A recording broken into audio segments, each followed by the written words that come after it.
il m'arrivait des moments où je ne parvenais pas à endurer les moments difficiles. Les moments difficiles de la vie. Je ne parvenais pas à comprendre ces événements. Je n'arrivais pas à tirer des leçons essentielles qui me permettaient d'avancer dans la vie.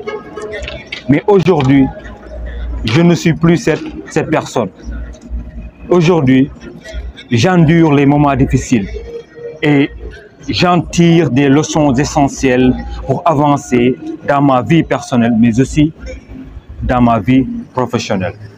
Être en difficulté, ça veut dire quelque chose. Être en difficulté ne veut pas dire qu'on est nul ou bien on est mauvais, on ne parviendra pas. Ce qu'il faut apprendre de cela, c'est dans les moments difficiles, il ne faut pas abandonner, mais il faut avancer malgré la situation. On essayait juste de maintenir le rythme parce que se transformer, être meilleur qu'hier, ce n'est pas quelque chose de facile.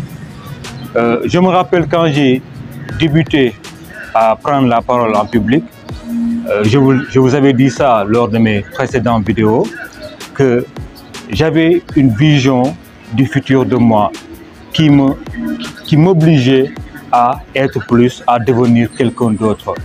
Pour ce faire, j'avais pris la décision de m'améliorer, d'améliorer ma manière de faire, mon comportement, pour pouvoir être la personne que je voyais dans le futur.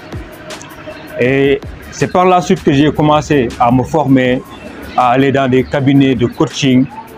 J'ai subi énormément de formations en prise de parole parce que hier, j'étais très passable en communication.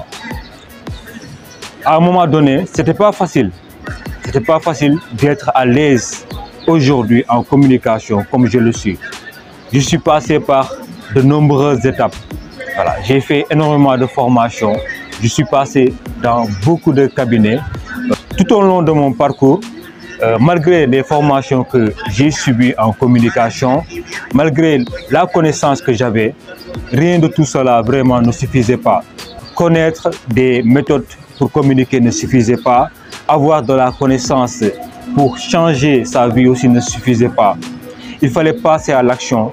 Il fallait chaque jour pratiquer, oser se mettre devant pour pouvoir avancer ou bien pour améliorer notre communication. Il était très important. Oui. Ce n'était pas facile du tout.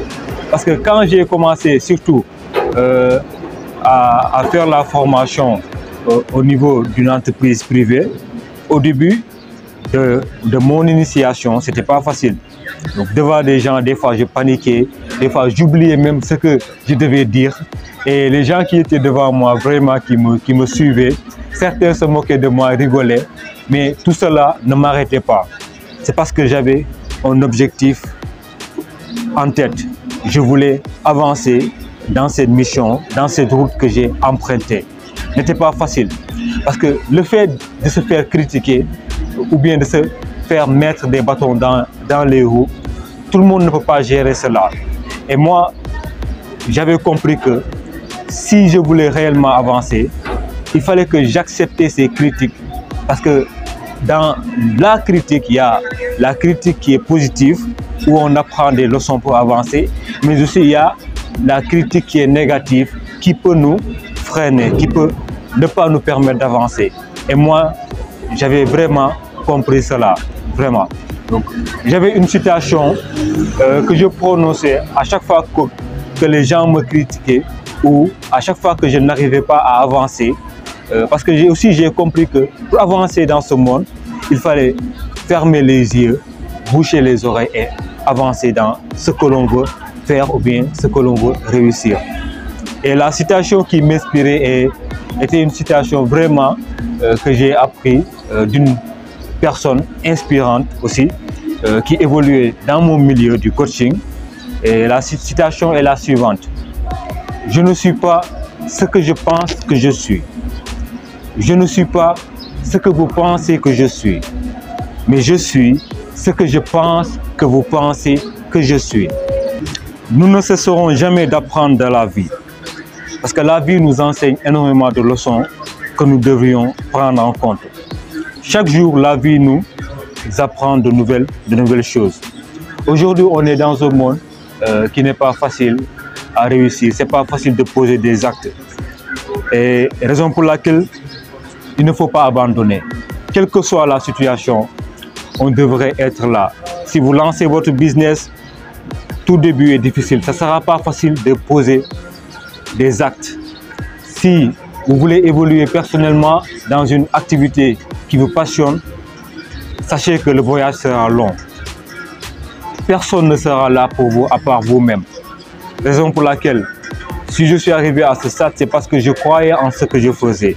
Je croyais vraiment en moi et j'avais confiance que vraiment j'allais réussir dans la chose que j'ai démarré.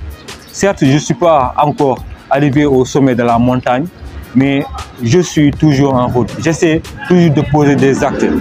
J'ai appris tout au long de mon processus que il fallait surtout croire en soi. Il fallait surtout croire en son rêve. Ne pas abandonner quand c'est difficile. Ne pas abandonner si on n'a pas de soutien. Parce qu'aujourd'hui, les gens ne vous accompagnent pas dans ce que vous faites. Il y a des gens qui ne veulent pas vraiment vous voir réussir, percer dans ce que vous faites. Mais il faut comprendre l'essentiel. Il faut comprendre le pourquoi que vous vous êtes engagé, c'est très important. Peu importe ce que diront les gens, peu importe ce que penseront les gens, ce que tu veux faire ou bien ce que tu es en train de faire, avance, crois en toi, n'abandonne pas. Chaque jour, donne 1% de ce que tu fais, apprends plus de nouvelles choses, c'est très important. Parce que comme je le dis très souvent, la vie, elle, ne nous fera pas de cadeaux. Chaque jour, nous apprenons de nouvelles choses. Chaque jour aussi, nous apprenons des gens qui nous entourent. Est-ce qu'il y a des gens qui veulent nous voir réussir? Est-ce qu'il y a des gens qui ne veulent pas nous voir réussir? Ça, nous le savons. Donc, notre environnement déterminera qui nous serons. Donc, avançons lentement et visons sur le long terme et tout ira bien.